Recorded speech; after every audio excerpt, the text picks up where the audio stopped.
برضاك من سخطك وبمعافاتك من عقوبتك، وبك منك لا نحصي ثناء عليك أنت كما أثنيت على نفسك. اللهم اغفر للمؤمنين والمؤمنات والمسلمين والمسلمات وألف بين قلوبهم وأصلح ذات بينهم، وألف بين قلوبهم وأصلح ذات بينهم، وانصرهم على عدوك وعدوهم. اللهم انصر المسلمين المظلومين في كل مكان، اللهم انصرهم في الهند وكشمير، اللهم انصرهم في فلسطين وفي الشام، اللهم انصرهم في كل مكان ظلموا فيه يا رب العالمين.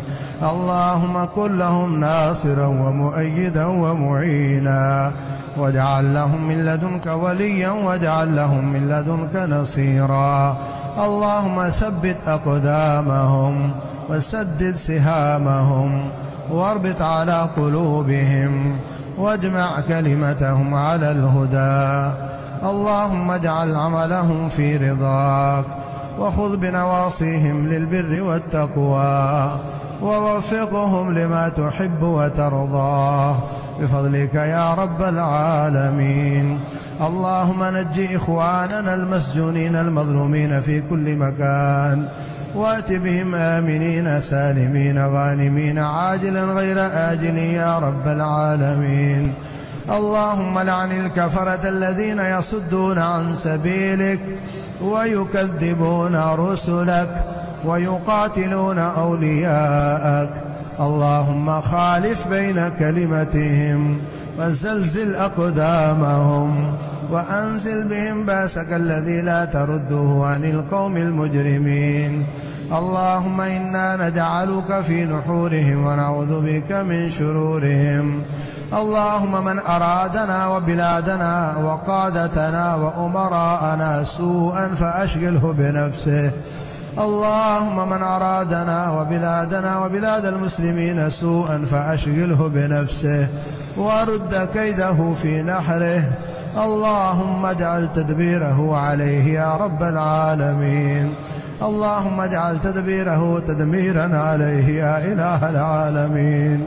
اللهم شلل أركانهم ودمر ديارهم ومزق جمعهم وخرب بنيانهم، وأنزل بهم بأسك وعذابك الذي لا ترده عن القوم المجرمين.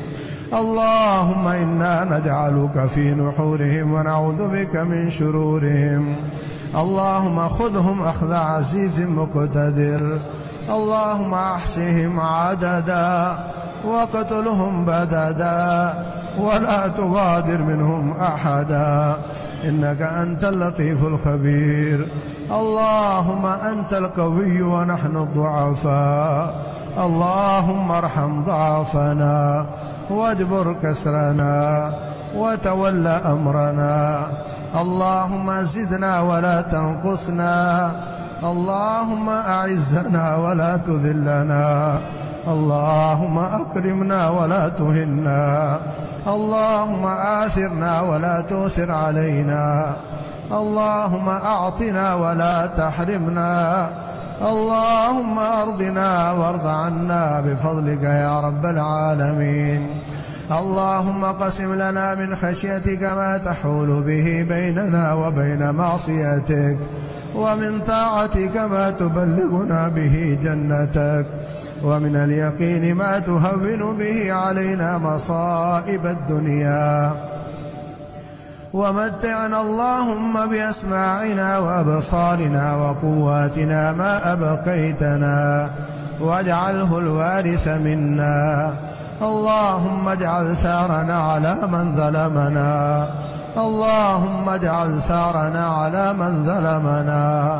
اللهم اجعل ثارنا على من ظلمنا، وانصرنا على من عادانا، ولا تجعل الدنيا أكبر همنا ولا مبلغ علمنا. اللهم لا تجعل الدنيا أكبر همنا ولا مبلغ علمنا. اللهم لا تجعل النار مصيرنا ولا تسلط علينا بذنوبنا من لا يخافك فينا ولا يرحمنا.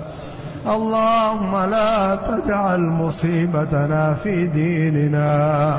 اللهم لا تجعل مصيبتنا في ديننا ولا تجعل النار مصيرنا واجعل الجنة هي دارنا وقرارنا.